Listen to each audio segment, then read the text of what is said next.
Então, continuando o nosso raciocínio do vídeo anterior, tendo em vista toda a gravidade do pecado e como isso ofende a Deus e como isso pode trazer sérias consequências para nós, qual é a solução, então, para a gente? Qual é a solução que Deus apresenta para nós? Então, vamos lá no slide e é isso que a gente vai ver agora. Então, o Evangelho é a solução para isso.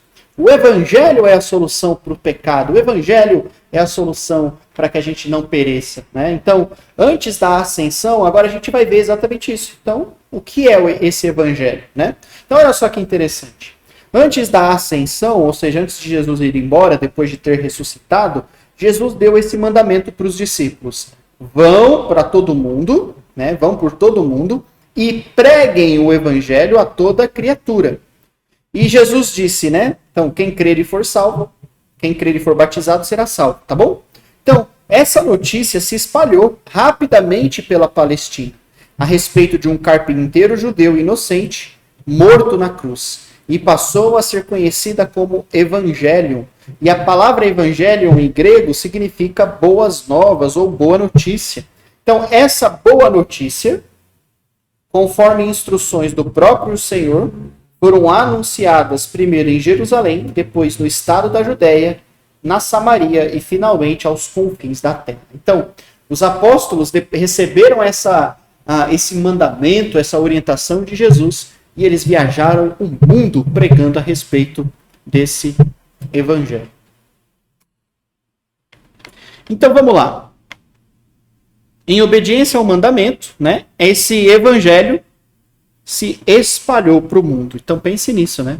Nós estamos aqui no Brasil, século 21, ano 2024, e o evangelho chegou até aqui, né? Então, esse evangelho que começou lá na Palestina, né, lá na cidade de Jerusalém, há 2000 anos atrás, ele foi se espalhando até chegar aqui. E esse evangelho continua sendo pregado até hoje e vai continuar até a volta de Jesus. Então, agora que você chegou a sua vez de ouvir a melhor e boa notícia da sua vida.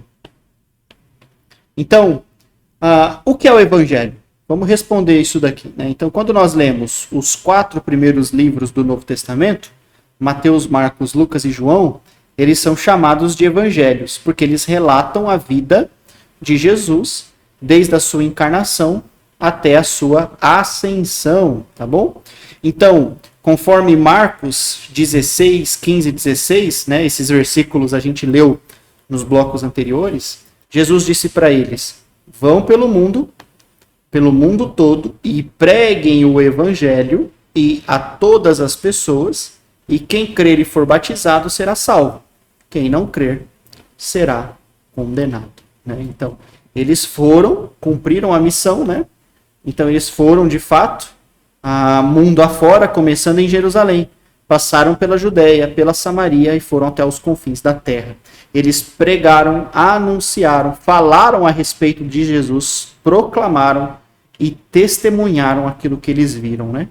Então olha só que interessante.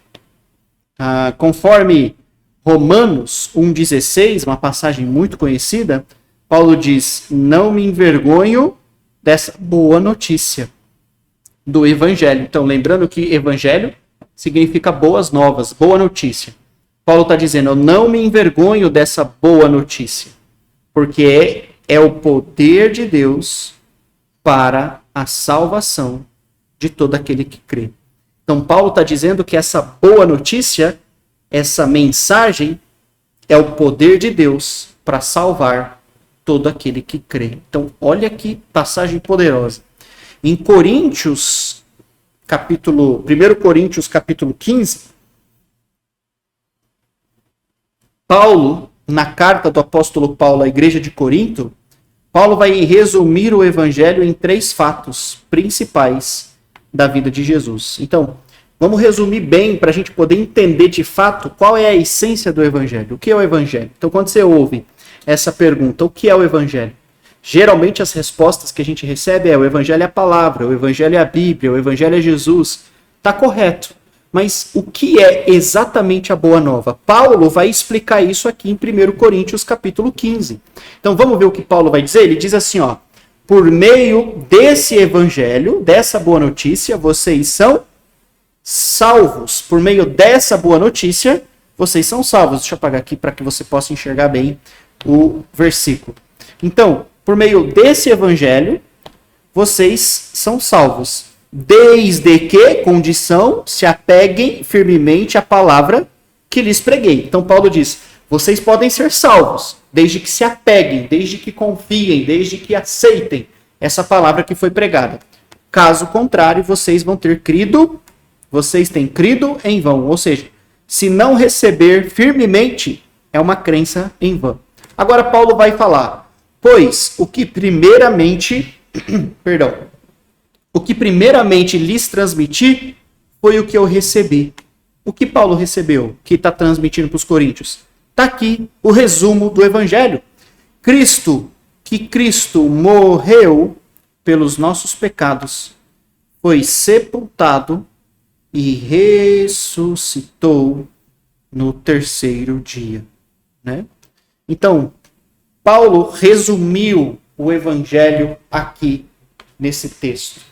Paulo disse, essa boa notícia, está aqui, ó, boa notícia, né? Esse evangelho. Está aqui, ó, evangelho, né? Então, esse evangelho salva vocês. E o que é o evangelho? Cristo morreu pelos nossos pecados, segundo as Escrituras. Foi sepultado e ressuscitou no terceiro dia. Então, se a gente puder resumir o que é o evangelho é a morte, é o sepultamento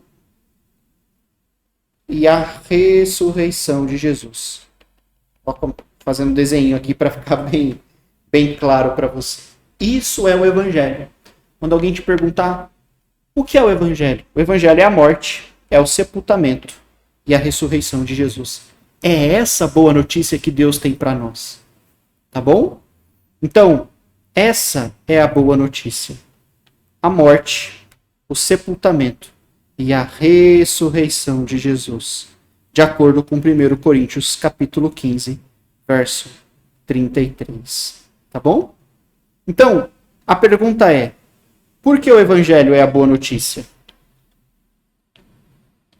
Por que o evangelho é a boa notícia? Então, porque no evangelho, na morte, no sepultamento e na ressurreição, Jesus resolveu o maior problema da humanidade desde Adão até hoje.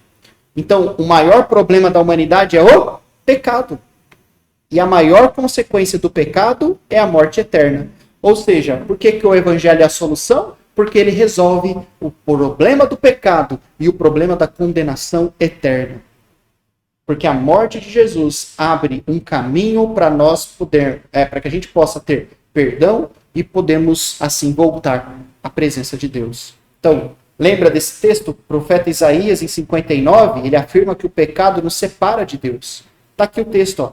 Eis que a mão do Senhor não está encolhida para que não possa salvar, e o seu ouvido não está surdo para que não possa ouvir, mas as iniquidades de vocês fazem separação de vocês e o seu Deus. Os pecados que vocês cometem o levam a esconder o seu rosto para não ouvir os seus pedidos. Então, essa passagem de Isaías, ela é forte porque ele está dizendo assim, ó, Deus, ele não está encolhendo o braço, então pensa que alguém precisa de ajuda e você estende a mão. Ele está dizendo assim, Deus não encolheu o braço como se fosse alguém que não quer ajudar. Deus não tampou os ouvidos para não ouvir as suas orações. Deus não fez isso. Às vezes, quando a gente está brigado com alguém, ou está numa discussão, sabe, igual criança faz, a gente tampa os ouvidos e fala assim, eu não quero ouvir você, eu não quero saber. Ele está dizendo assim, Deus não fez isso.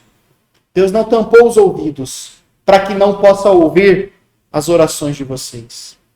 Mas são os seus pecados. Então, o que nos separou de Deus não foi Deus. Não foi Deus dizendo assim, eu não quero me relacionar com vocês. Não foi isso. O que nos separou de Deus foi os nossos pecados. Os nossos pecados ofendem a Deus e nos separam de Deus. E o Evangelho é a solução para resolver esse problema, para que nós possamos voltar até Deus, para que a gente possa ter acesso a Deus de novo. Então, o Evangelho é a solução, tá bom? Voltando aqui no slide, outra passagem, né, de Romanos 6, Paulo diz, declarou que o salário do pecado é a morte, porque o salário do pecado é a morte, mas o dom gratuito de Deus é a vida eterna em Cristo Jesus, nosso Senhor. Então, o Evangelho é a solução, porque o pecado nos leva à morte espiritual, nos leva à morte eterna, mas o dom da vida eterna está em Cristo, que morreu por nós, né? Outra passagem, em Mateus 21, ele diz, o evangelista Mateus anuncia a vinda de Jesus para salvar os pecados, né? Para nos salvar os pecadores. Então, Mateus 1:21, aqui é um texto quando Jesus tinha acabado de nascer, então ela, né, dará luz a um filho, né? Na verdade, aqui é a anunciação de que Maria estava grávida. Então, ela dará luz a um filho, e você porá o nome dele de Jesus, porque ele salvará o seu povo dos pecados. Então, lembra disso. Ele vai vir para salvar o povo de Roma, para salvar o povo do poder político e econômico de Roma? Não. Não foi isso. Não foi por isso que Jesus veio. Jesus, o Messias, veio para salvar o seu povo dos seus pecados. Porque o pecado é o que nos separa de Deus, né? 1 Pedro, capítulo 2, verso 22, o apóstolo Pedro esclarece que Jesus carregou na cruz os nossos pecados. Olha só que passagem poderosa.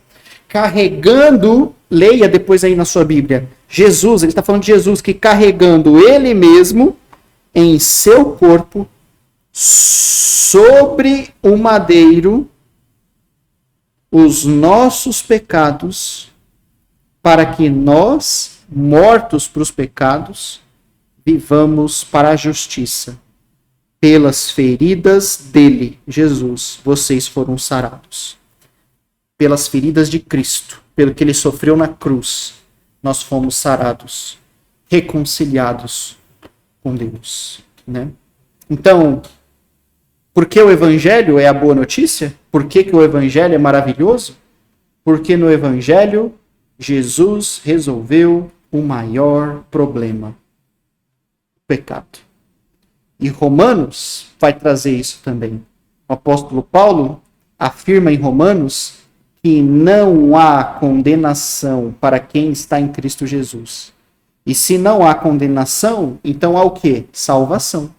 Então agora, pois, já não existe nenhuma condenação para os que estão em Cristo Jesus.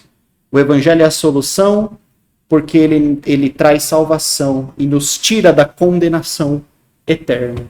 Ou seja, lembra daquele questionário que você respondeu lá atrás, né, sobre a sua experiência religiosa? Podemos saber se somos salvos ou não? Sim, podemos. Se de fato estamos em Cristo, porque para quem está em Cristo, não há condenação. Não existe nenhuma condenação para os que estão em Cristo. Então, se eu e você estivermos de fato em Cristo, alicerçados nele, a gente pode ter certeza que não há condenação para nós, né? Então, o que nós devemos fazer com toda essa mensagem? O que nós devemos fazer com essa notícia maravilhosa? O Evangelho é a solução para os pecados. A boa notícia: Jesus morto, sepultado e ressuscitado, que veio trazer solução para nós. O que nós devemos fazer ao receber essa notícia? Primeira coisa, nós precisamos obedecer. Tá aqui, ó, ponto 1. Devemos obedecer ao Evangelho. Esse texto, em 2 Tessalonicenses, capítulo 1, versos 7 a 9, eu gostaria de ler, eu não coloquei ele aqui no slide, mas eu vou abrir aqui na minha Bíblia. Eu quero que você leia comigo esse texto.